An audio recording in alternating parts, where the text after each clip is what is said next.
विपक्षी दलहरूले सरकारलाई अध्यादेश फिर्ता गर्न आग्रह गरेका छन्।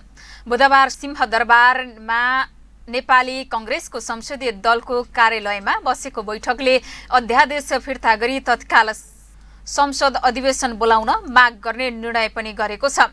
सरकारले सिफारिस गरेको अध्यादेश जारी नगर्न राष्ट्रपतिलाई आग्रह गर्ने निर्णय भएको नेपाली कम्युनिस्ट पार्टीका प्रमुख सचेतक युवराज दुलालले जानकारी दिनुभयो।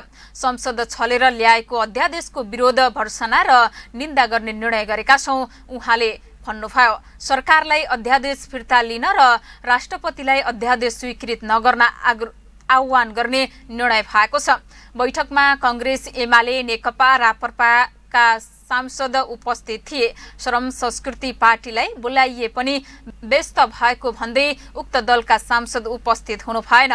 सरकारले संवैधानिक परिषद र सहकारी सम्बन्धी अध्यादेश जारी गर्न राष्ट्रपति समक्ष सिफारिस गरेको छ। त्यसप्रति विपक्षी दलले विरोध गरेका हुन्। अन्य विषयमा छलफल गर्न बिहीबार पनि बैठक बस्ने तय भएको छ।